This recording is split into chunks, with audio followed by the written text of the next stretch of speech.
It's a beautiful Monday morning, but depending on what time of the day you are viewing, it could be a morning, an afternoon, or an evening to you. Welcome once again to Ralph on VAR, your favorite sports channel where we talk about nothing but the best concerning soccer or football, as some people may choose to term it. Once again, we are going to delve into all that happened this weekend, and we'll also look at some of the games that we are going to have in the UEFA Champions League in midweek. This channel is proudly sponsored by Valida Rose Realty. If you are looking to own a home in the SDG area, whether you're a senior, you are a new family, or you are even an immigrant who is looking at residing in the SDG area, Valida Rose Realty is your one-stop person to talk to. You can reach her on 416-317-5777. 416-317-5777. Just give her a call and she's going to give you all the advice. She's going to help you. She has all the leads. She's going to help you in owning that dream home you have always been thinking of. Also, if you want to send money back home to family, friends, and then relatives, if you're in the US, Canada, or any other European country, Lemfi is the best app to use. The moment you send money, the funds are received instantly. There are no hidden charges as well. So use my promo code RAFSJ for you. I'm going to spell it RAPHJ for you. So RAPHSJ for you. Use my promo code. I'm going to put the code in the description in the video below. You can just use it and you're going to get a $20 cashback bonus anytime you send $100 or above.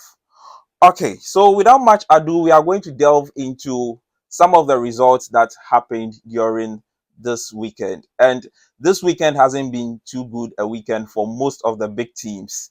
If you followed proceedings, what happened, most of the big teams were not so happy. My team also lost, and it wasn't so good a weekend for most of the big teams. The mighty were falling during this weekend. And the first game we are going to touch on or look at is the Manchester United versus the Brentford game. For that game, if you watch the previous episode, I called it expectly. Yes, I got even the scoreline right. I predicted Brentford to win 3-1 at home to Manchester United. And that was the exact scoreline that we did get on Saturday. That was an early kickoff. And if you remember, I did mention that early kickoffs normally goes in favor of the quote unquote the small teams. So Brentford were able to get a win in that game against Manchester United. They led by scoring first. Manchester United through Benjamin Sesko were able to pull one back, but unfortunately Brentford were able to get two more goals and then edge it over Manchester United.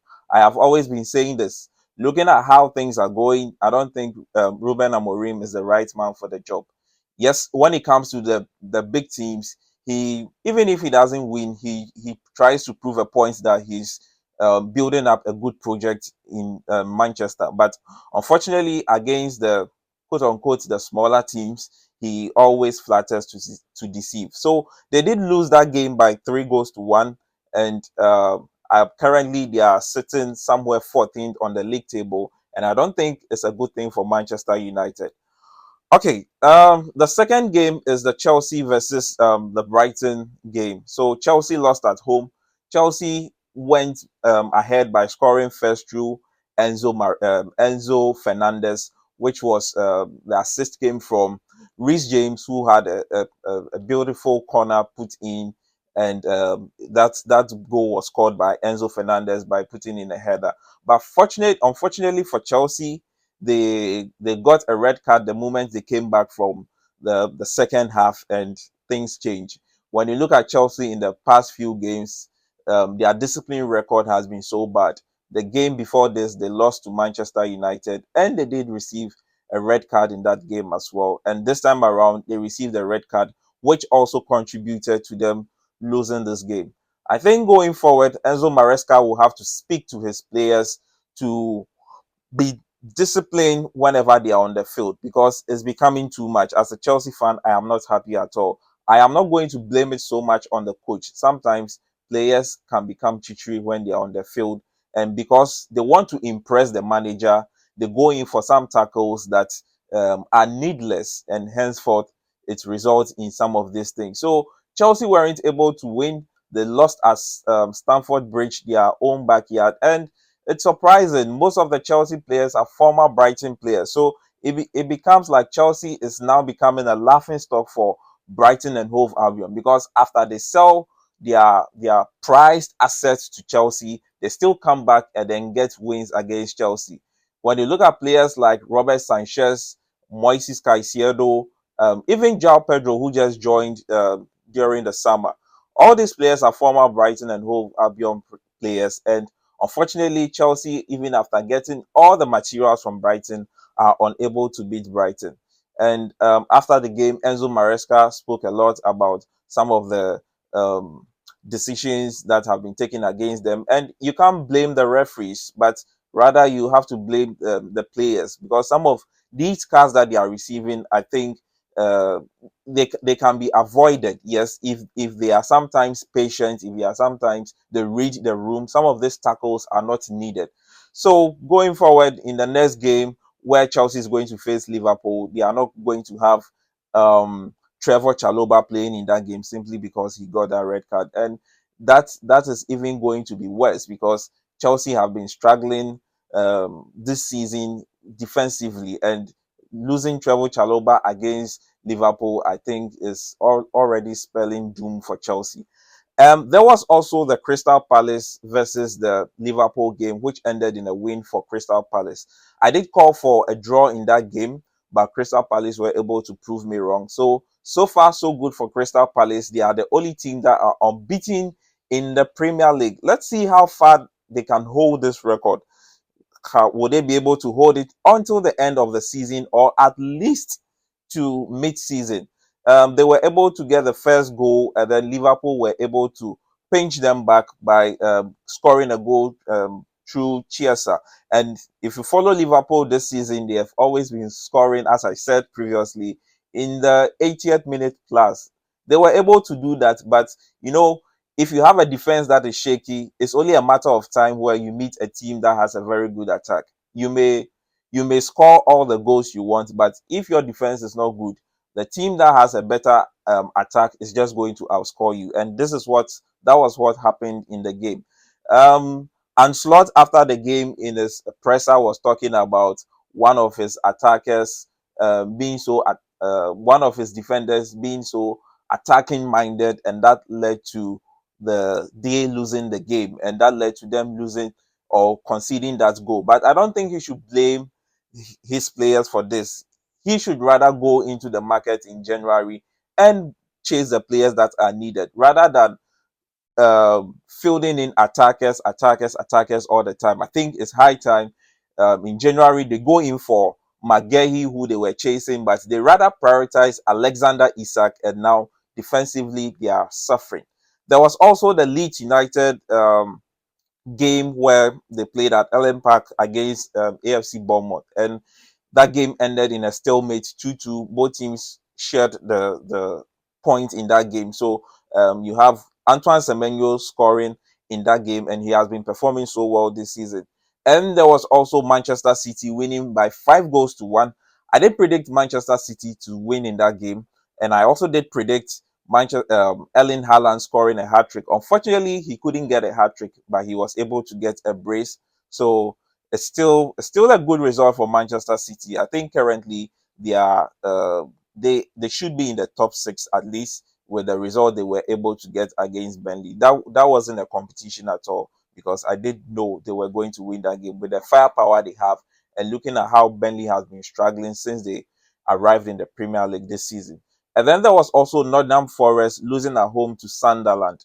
Nottingham Forest with a new manager in um, the former Tottenham manager. Yes, they couldn't win at home. I think because they sold some of their players, and then they had to sack Espirito Santo. They are struggling now, because Postecoglou is a new manager, and it's going to take time for him to be able to get the kind to be able to get the players to play the kind of football that he wants at Nottingham Forest. So they were not able to win that game against Sunderland, and they lost. And I think they are sitting in the relegation battle as we speak. And Tottenham Hotspurs were um, also drew their game against Wolves, Wolverhampton Wanderers. And if you look at the previous games that have been played between these two teams, um, Wolverhampton Wanderers have been winning in the past. In the last 5 games, even before this, only one has ended in a draw, and then the previous 4 has ended in wins for Wolverhampton Wanderers. So even though I predicted Tottenham to win because they have a new manager, they have new players coming in, unfortunately, the form guide was what guided us this weekend. Wolves were able to at least get a draw from the Tottenham Hotspur Stadium, and even though Tottenham Hotspurs have all the players like Mohamed Kudus, Javi Simons, and co, they were not able to get a win in that game. We also had some games that happened on Sunday yesterday. So Aston Villa were able to win 3-1 against Fulham, which was also surprising for me because Aston Villa, though they have a good manager and not so bad a squad, because they played in midweek, I was not so convinced they will be able to win this game because I thought fatigue was going to set in for them. Henceforth, they will probably struggle. And Fulham have been doing so good with Marco Silva, but unfortunately, they were not able to win this game. They couldn't even pick a point from the Villa Park. So Aston Villa winning 3-1 against Fulham. And then finally, you had Newcastle playing at home at the St. James's Park against Arsenal. And Arsenal, so far, they have played most of the big teams and they were able to get they are sitting second on the league log. They were able to win this game by scoring 2 goals. And mind you, they were able to come from behind. They conceded first. The goal was scored by Wotimade. I call him the new era Peter Crouch. Yes, he's tall and lanky, and he's so well. He does so well when it comes to the aerial duel. So he scored first, but Arsenal were able to pull one back through Mikel Moreno, and then finally Gabriel got them the winner. So far so good for Arsenal. They are sitting second on the league log. I think they are 12th. They are having 12 points, just 3 behind Liverpool. So the chase is on. Yes, most people are considering them title contenders, but for me, the Arsenal I have known for the past few years, I just see them as bottless. Yes, they might have won the game, they might have done something good in that game, but I don't see them at the end of the season proving to be contenders. I see them at the end of the season crumbling once again, as they have been doing in the past few years, especially with Mikel Arteta in charge. I don't see them to be a serious team. They are just going to maybe rub shoulders with the big boys. They'll be up there, but at the end of the season, they'll still not be able to win the league. And today we have a game in Everton playing against West Ham. And West Ham have fired their manager Graham Potter, and now they have acquire the services of Nuno Espirito Santo, and that's a very good manager. So the dynamics in this game is going to change, simply because West Ham now have a new manager, and just expect the new manager bounce to happen. Whenever a team has a new manager, the way they play is very different. Because most of the players want to be appealing to the manager, so they put on their A game, and I expect them to give Everton a very difficult game there at the Everton Stadium. So initially, I predicted Everton to win the game, but with West Ham having a new manager, the dynamics are going to change. I see probably that game ending in a draw because Everton do have a new manager. We'll quickly delve into the La Liga, where there were some interesting games as well. So we are just going to talk about the Madrid derby. Yes, so Atletico Madrid, I predicted that game to end in a loss for them, but they were able to prove me wrong. So, as I said this weekend, most of the big teams were not so happy. Results didn't go their way. So, if you're a fan of any of the big teams, then I'm not sure you had a very good weekend like myself, because this weekend wasn't so good for me. I started my weekend on a bad note with Chelsea losing.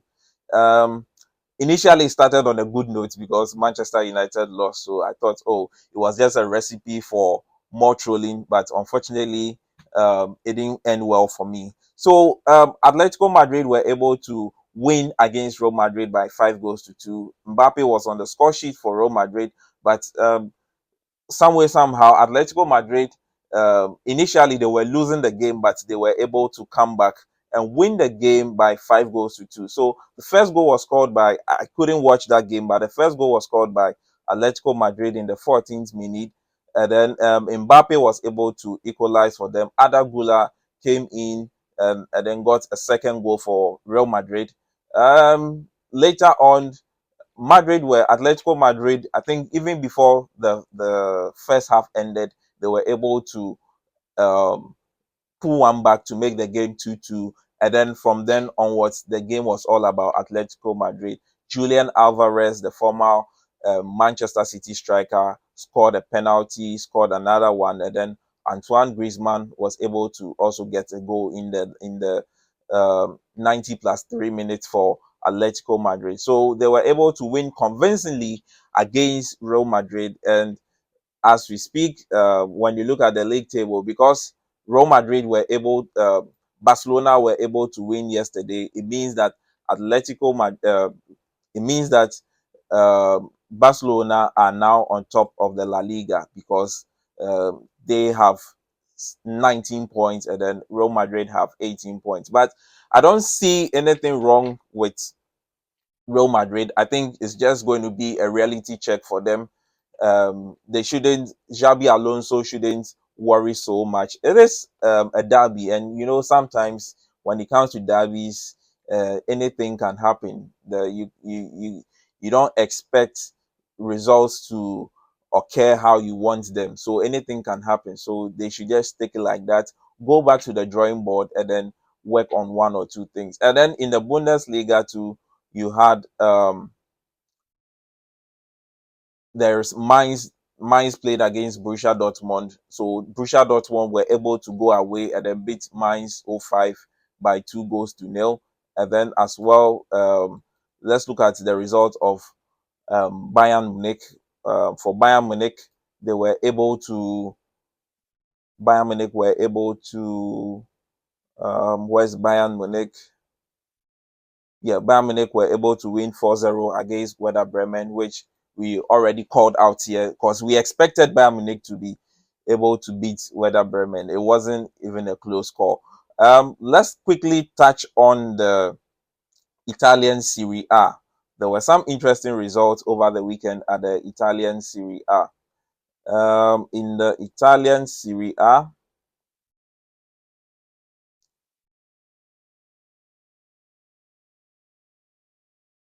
yes. So in the Italian Serie A, you had AC Milan beating Napoli, and that was surprising to me. So AC Milan is a team that I think is on the resurgence once again. They are trying to get back to where they were some years back. So they were able to beat Napoli by 2 goals to 1. Antonio Conte's men were not able to stop Christian Pulisic and then the likes of Loftus Cheek and co. So Christian Pulisic was on the scoreline for AC Milan playing at home. They even got a red card in that game. Estupien, the former Brighton and Hove defender, got a red card, but they were still able to win that game. And there was a goal also by Kevin De Bruyne. Kevin De Bruyne was able to score a penalty in that game for AC Milan. And also there was the game between Juventus and then Atlanta, which ended in a stalemate, a 1-1 draw. So Juventus were not able to win at home playing against Atlanta. So if you look at the league table in Italy, you have AC Milan now sitting on top of the league table with 12 points. With 5 games played, they have lost 1 and then won 4. You have Napoli coming in second with 12 points as well. They have won 4, lost 1. So the only difference is the goal difference, where AC Milan has a goal more than that of Napoli. And then you have AS Roma sitting on the third position with 12 points as well, won 4 and then drawn 1. So you have 3 teams in Italy having the same number of points. It's just they are just being separated by the number of goals that have been scored. Okay, so that's going to be a wrap for most of the games, I mean, the interesting games that were played during the weekend across Europe. And now we are just going to jump into the UEFA Champions League because we have some interesting games coming on in Europe over this midweek. And I know Chelsea is going to face Benfica this midweek, which is going to be an interesting game. You have Jose Mourinho returning back to the Stamford Bridge. So you have Atlanta playing against Club Brugge. Atlanta playing at home. They were able to get a draw against Juventus. So playing against Club Brugge, these two teams, I'll say they are par.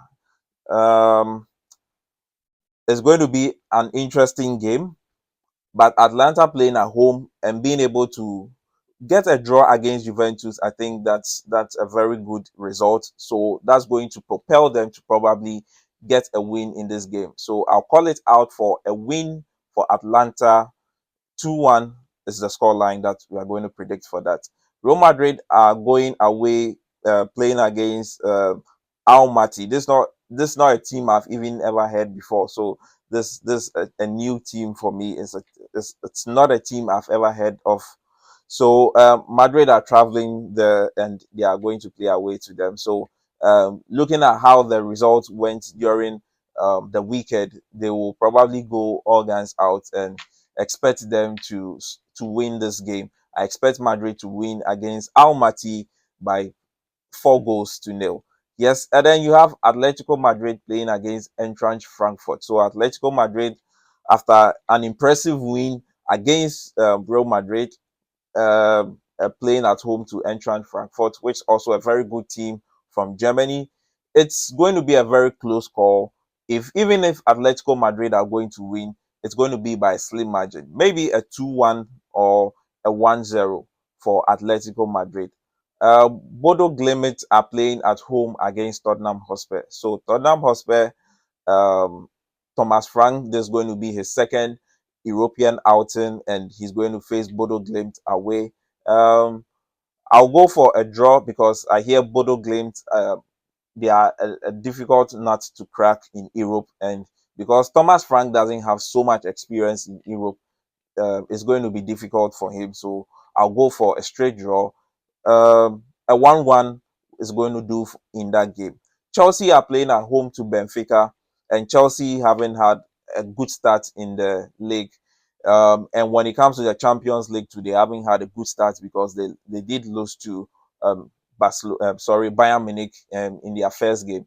And they will want to bounce back. Definitely, the coach will want to bounce back. Looking at the poor run of games he has been having in the previous games, I know Enzo Maresca and his boys will want to bounce back. But unfortunately, they are facing a manager in the person of Jose Mourinho, who knows all the corners of Stamford Bridge. So it's going to be a very difficult game. I know Chelsea want to do everything possible to win.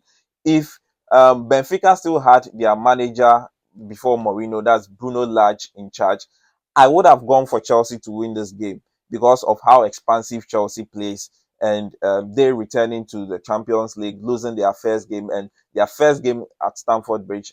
Um, One would have thought there is nothing going to happen in this game other than Chelsea winning. But unfortunately, Jose Mourinho is in charge of Benfica, and it's going to be a very difficult game. So I'm going to go for a draw in this game. I don't see Chelsea winning this game simply because of the Jose Mourinho factor. Jose Mourinho knows all the four corners of Stamford Bridge. He has played, he has coached in England for several years. Apart from Chelsea, he has managed Tottenham Hotspurs and then Manchester United. So he knows Chelsea very well. And with Benfica, he's coming in. I'm pretty sure he's coming in with a defensive setup, and it's going to be very difficult for Enzo Maresca. He will have to think over and over again to be able to at least get a draw in this game. So I don't see Chelsea winning, even though they are playing at home. If the win is going to be a surprise to me, though I'm going to be happy as a Chelsea fan, yes, but I'll call it out for a draw for Chelsea against Benfica. Galatasaray are playing at home to Liverpool, and Galatasaray, for the Turkish teams, when it comes to support, their fans do give it to them a lot. And whenever they are playing at home, they try to intimidate the teams they are playing against. So it's going to be very difficult for Liverpool. Looking at they losing their last game in the Premier League, I think they will try to do something to impress their fans. And Slot, they have a very shaky defense with Konate and Van Dijk, who is aging. So they might be able to score goals in that game, but because they have a leaky defense, they will also concede in that game. So that game, personally, I'm going to go for a draw in that game as well. Inter Milan are playing against Slavia Prague, and um, that game is going to end in I'm going to predict for a win for Inter Milan. Marseille playing at home to Ajax, so you have Roberto Di Zerbi and his men are facing Ajax at home, and I think that game will also end in a win for Marseille. Uh, Pafos playing at home to Bayern Munich. Boy, this game is going to be a win for Bayern Munich, even though they are played away from home. There's nothing else going to happen in that game. And on Wednesday, you have Karabakh playing against Copenhagen. You have Saint Gilloise playing against Newcastle. Newcastle are playing away from home. You have Monaco, AS Monaco playing at home to Manchester City, and you have Arsenal playing at home to Olympiacos. So for Monaco playing against City,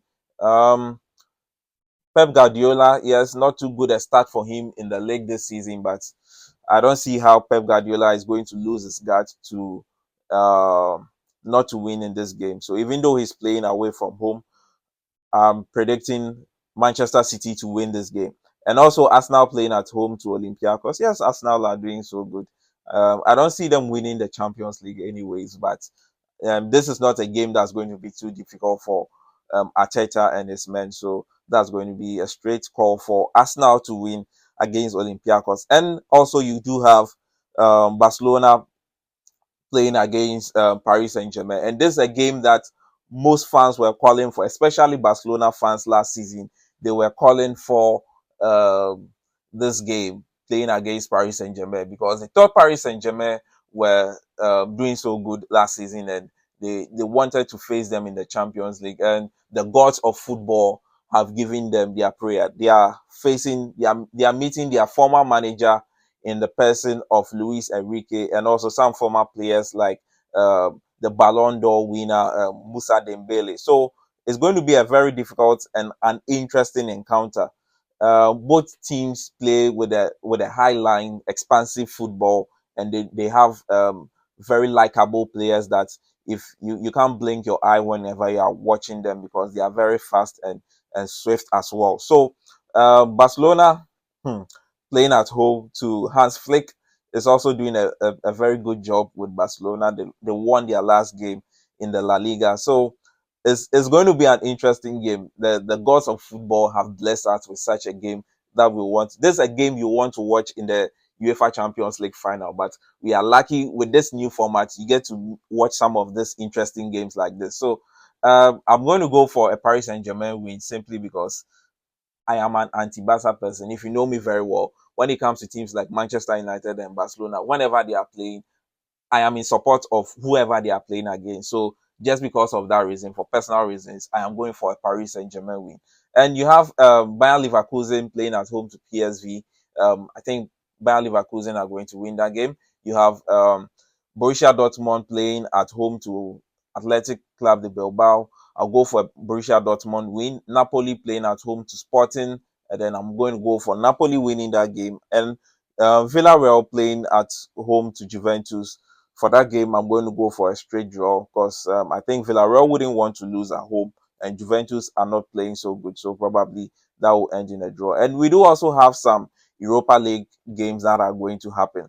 So that's going to be where we draw the curtains for today's edition or today's episode of Raf on VAR, where we bring you nothing but the best when it comes to soccer or football, as some people may choose to call it. And this channel is proudly sponsored by Valida Rose Realty, where she brings you nothing but the best by owning a home in the SDG area. If you are new or even if you have been watching this channel for a while, all I want you to do is to like this video, like this particular content, subscribe to the channel, and then put us on post notification. Don't forget to share with your friends so that we can grow the community. I'm going to catch you on the next episode. Thanks for watching.